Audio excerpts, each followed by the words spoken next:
Jadi enakan tinggal di Jepang apa di Indonesia ya? Kami akan bahas di video kali ini.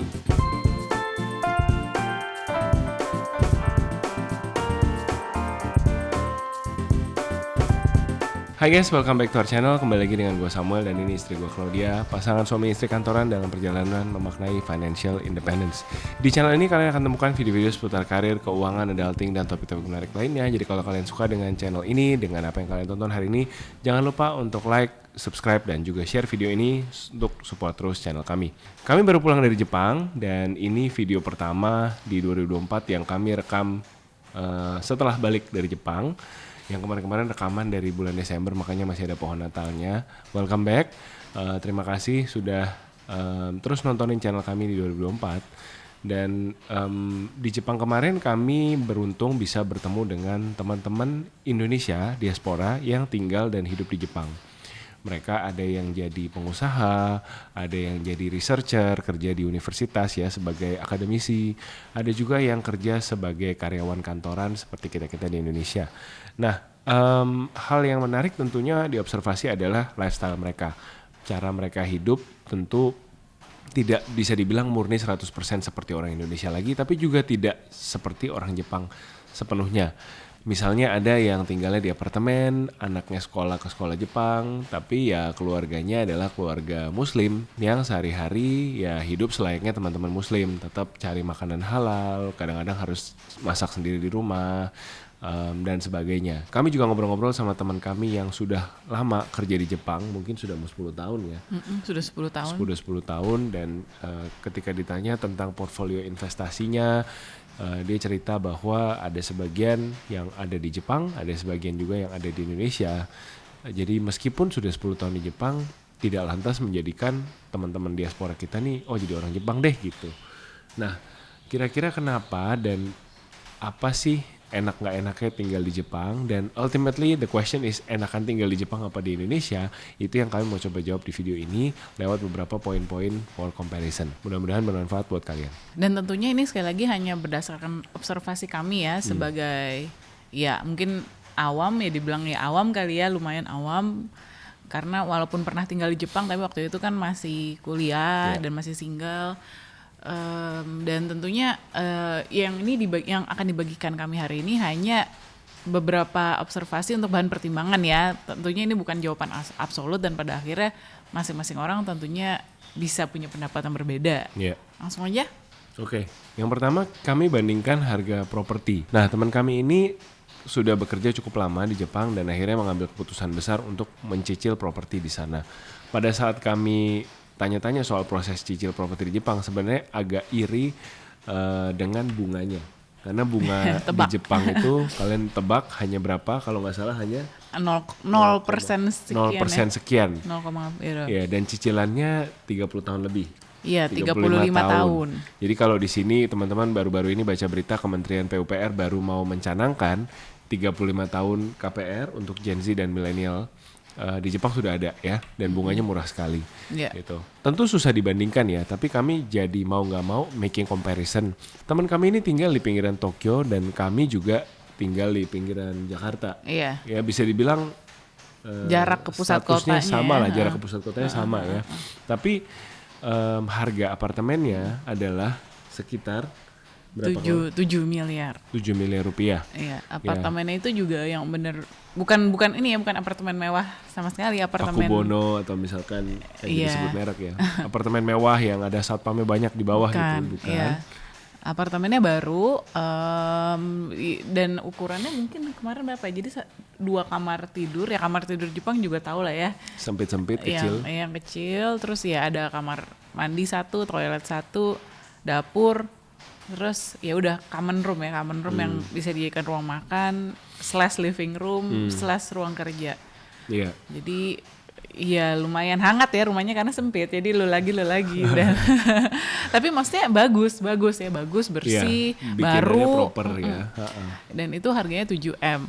Ya mungkin kalau dibandingkan 7M kalau tinggal di Bintaro itu mungkin dapat rumah yang gede ya, yang lumayan luas, mungkin bisa dapat yang 250 atau 300 meter persegi bahkan tanahnya, atau mungkin bahkan lebih besar. Jadi memang harga properti di Tokyo itu ya udah pasti jauh lebih mahal daripada harga properti di Jakarta. Tapi ya mungkin kalau kita ngomongin harga doang ya kelihatannya jomplang ya, tapi kan ya tadi itu yang saya bilang, kita perhatikan juga ada kualitas bangunannya gitu ya, sistem air bersih, sistem apa mereka pasang listrik, pasang gas itu semuanya juga lebih proper. Ya jadi rapi lah, nggak ada lebih rapi, lebih praktis. Cat yang belepotan atau wallpaper yang gelembung gitu ya. Pemasangannya benar-benar rapi dan bagus gitu. Hal yang kedua yang kami observasi adalah living cost per bulan, yaitu consisting of macam-macam ya, tentunya bisa makan, groceries, dan lain sebagainya. Tapi yang paling kelihatan karena kami juga di sana makan tentunya gitu ya. Yang kami lihat tuh paling kelihatan dan terasa tuh makan ya. Gitu. Makan di luar ya, in specific. Iya betul. Kalau aku pribadi ngerasa makan di luar di Jepang itu bahkan yang di Jepang pinggiran ya kayak Chiba atau mungkin dulu tempat kita kuliah Oita gitu. Secara biaya itu sebenarnya tidak terlalu jauh berbeda dengan biaya makan Jakarta di tempat-tempat makan menengah ke atas. Jadi misalkan kita pergi ke restoran keluarga, mall-mall besar ya di Jakarta, makan di restorannya, cost-nya sudah kurang lebih sama. Gitu. Iya betul, rata-rata sih mungkin sekali makan di luar untuk bertiga, kami habis kurang lebih rata-rata ya 300.000, kadang-kadang ya tentunya ada 200-an, kadang-kadang ada 400-an, tapi rata-rata itu 300.000 untuk 3 orang, dan itu udah kenyang banget, dan ya macam-macam lah makanannya ya, udah ada daging, udah ada proteinnya, udah ada karbo, udah ada sayur.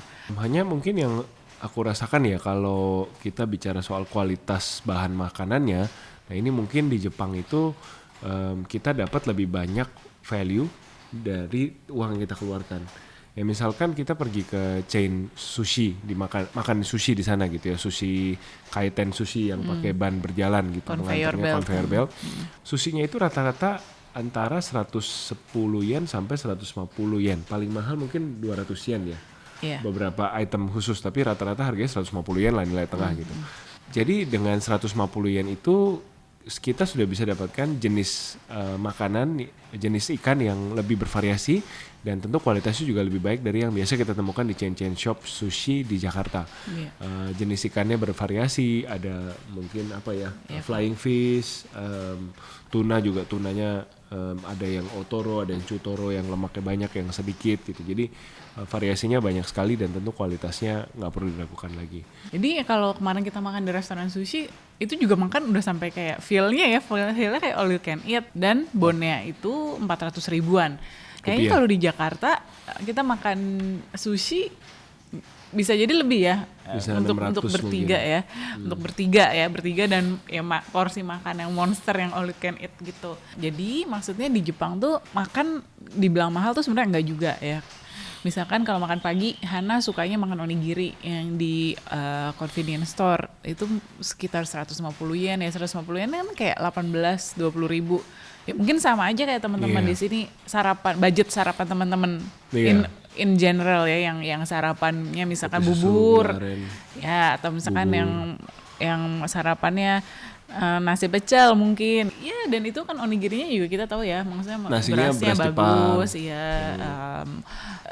QC-nya di situ juga lebih bagus ya. Ya, tapi ini bukannya membanding-bandingkan ya, karena tentunya di Indonesia juga ada serunya, yaitu ya misalkan kalau kita ngomongin sarapan soto ayam ya cuma bisa di Indonesia. Betul. Ya. Jadi beda, ini perbedaan aja. Iya, betul.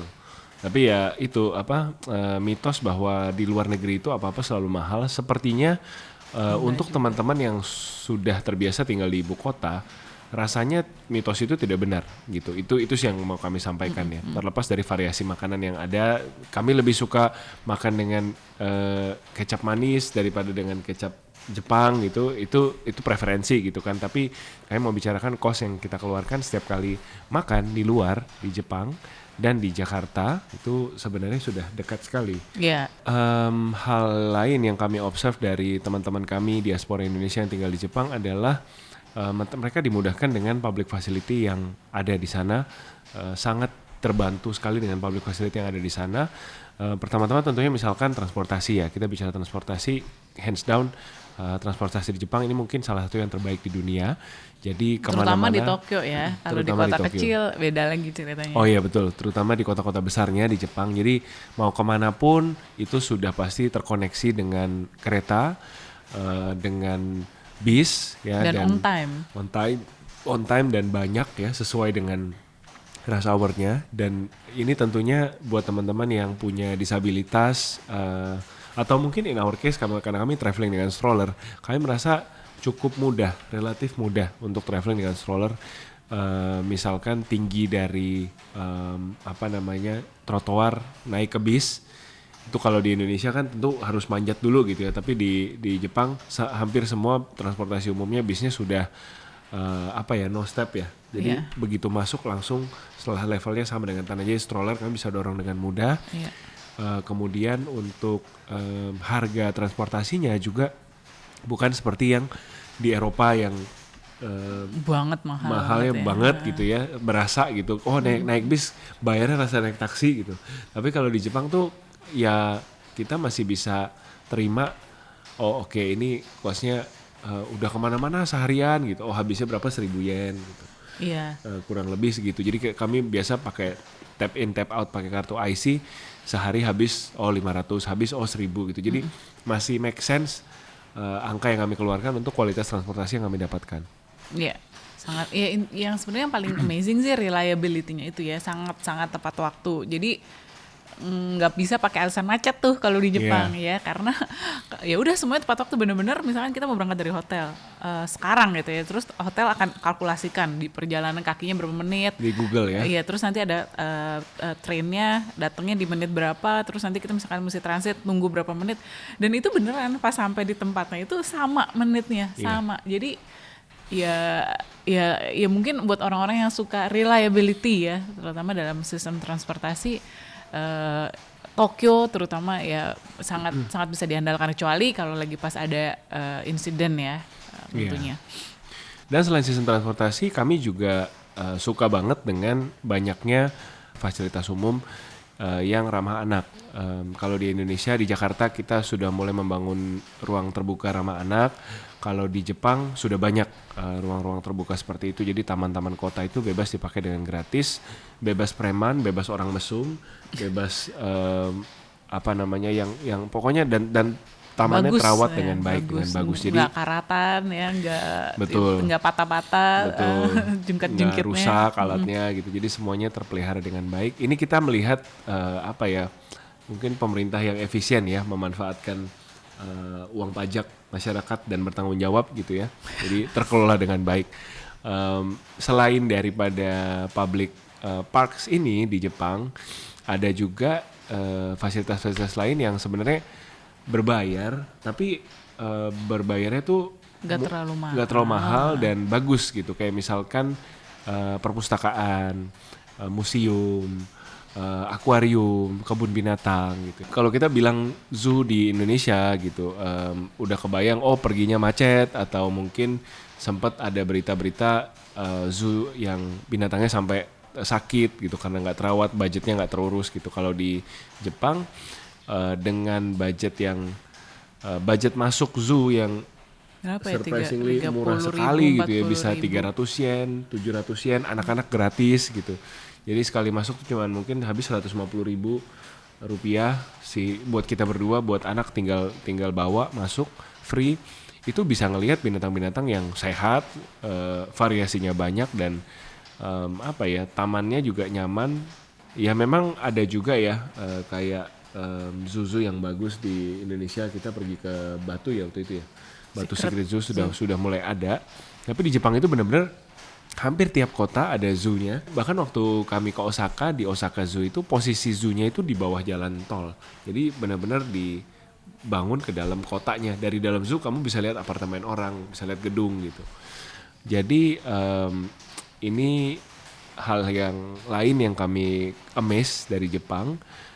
Kok bisa kemudian dikelola dengan baik sehingga harganya pun murah, tidak jadi mahal sekali, tapi kualitasnya juga terjaga gitu. Jadi mungkin pada akhirnya opsi hiburan atau yang berkualitas ya, yang edukatif buat anak-anak itu di Jepang jauh lebih banyak ya, Iya. banyak pilihan. Jadi open space juga jauh lebih banyak. Jadi mereka juga ya nggak bosan kali ya Bukan gitu ya. anak-anak YouTube dan Bukan, mall gitu kayak di sini. karena kalau di sini kan kalau kita mau ke playground, ya maksudnya mungkin ada beberapa perumahan yang playgroundnya bagus ya. Tapi kalau buat kami pribadi ya akhirnya yang paling aman ya ke mall aja gitu, yang kami tahu playgroundnya bagus, aman.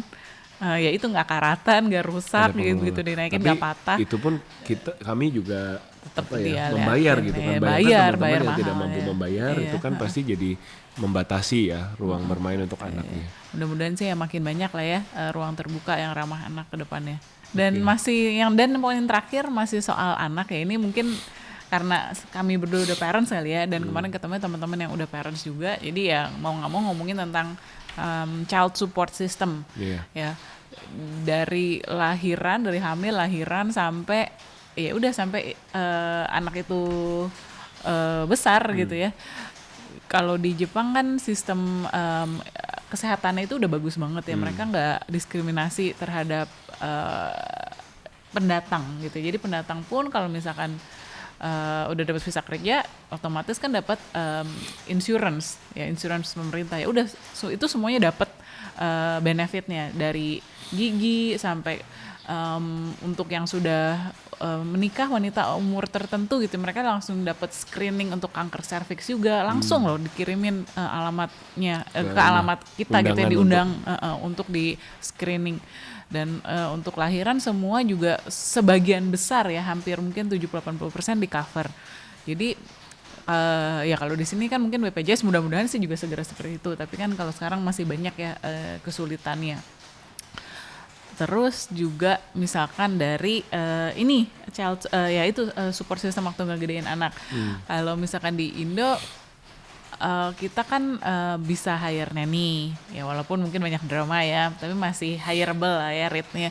Lalu bisa hire mbak atau asisten rumah tangga. Terus ya banyak opsi ya kan, di sini juga ada kayak mungkin kalau yang Chinese nih Cindo tahu lah ya, ada yang kayak AI yang bantuin, ama-ama yang bantuin. Kalau mungkin yang Jawa ada yang embok-embok datang bantuin untuk pakein korset, ngasuh anak di awal-awal kelahiran. Dan juga biasanya juga kan di sini kita tinggalnya relatif deket ya dengan orang tua, jadi masih bisa dibantu gitu ya. Tapi kalau misalkan teman-teman yang di Jepang yang jauh dari orang tua, ya udah semuanya benar-benar harus sendiri.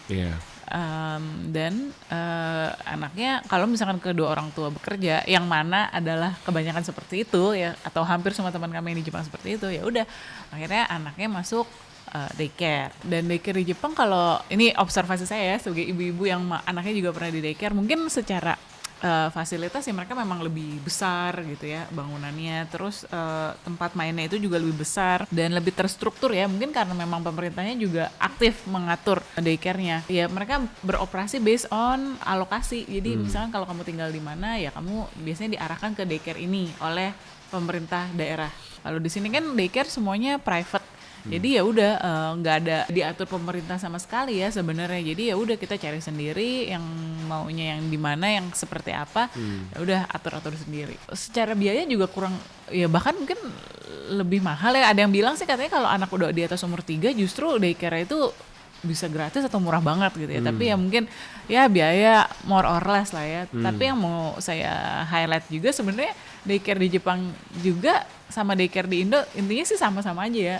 Anaknya tuh sakit-sakit juga gitu ya. Emang kalau misalkan kita memilih opsi daycare tidak bisa dihindari, namanya anak ketemu anak lain dan di satu ruangan yang sama ya, satu anak bersin ya udah ketularan gitu semuanya. Dan kita tahu lah kalau anak masih umur 1-2 gitu kan juga kan nggak bisa disiplin ya pakai maskernya. Jadi memang itu adalah sesuatu resiko yang memang harus sudah kita maklumi ya kalau misalkan anaknya taruh di daycare. Nah jadi sementara itu dulu seperti teman-teman lihat, jadi nggak 100% lebih enak di Jepang atau lebih enak di Indonesia, ada perbedaan ya. Yang paling terakhir kalau ceritain tadi soal membesarkan anak, misalkan teman-teman tipe yang mana nih, mandiri atau butuh support system. Kalau butuh support system tentunya di Indonesia lebih banyak tangan lah yang bisa membantu kita membesarkan tuh anak gitu. Tapi kalau teman-teman merasa enggak, aku tipenya nggak suka dicawi-cawiin orang lain, ya mungkin di Jepang lebih cocok karena ya memang tidak ada support system kayak gitu. Aku jadi inget teman kita cerita kalau mau hire maid ya untuk bersihkan rumah itu harganya starting dari 5.000 yen untuk kerja 2 jam. Dan itu pun maidnya bukan maid orang Jepang, dari kebangsaan lain. Jadi kalau maid Jepang bisa starting dari 10.000 per 2 Iya, jam. saya nggak tahu sih. Nggak denger ya? Waktu diceritain sih waktu itu. Jadi 1 juta per 2 jam. Sedangkan kita di sini 1 juta mungkin dapat yang sebulan ya, Iya. yang pulang hari, tiap Pulang hari hari. datang. Bener, jadi itu juga perbedaan yang masih teman-teman pertimbangkan. Jadi gimana, lebih enak tinggal di Jepang atau di Indonesia nih kalau menurut kalian? Atau ada observasi lain, ada perbedaan lain yang kalian rasakan juga? Buat teman-teman yang pernah mungkin merasakan tinggal di Jepang atau di negara lain, boleh juga share di comment box di bawah. As usual, thank you so much for watching. Semoga apa nih? Tetap sehat ya, ini kayaknya cuaca di Jakarta, Tangerang Selatan ya terutama mendung terus, hujan terus. Kayaknya Kalau abis ini pengen sayup-sayup. narik selimut lagi ya rasanya sebenarnya ya. Betul. Jadi kalau saya kedengaran suara hujan juga, ini kami recording sambil gerimis di ASMR. rumah. ASMR suara hujan. Ya, take care ya. Tetap sehat semuanya ya. Oke, thank you so much for watching. Sampai ketemu minggu depan. See you. Bye bye.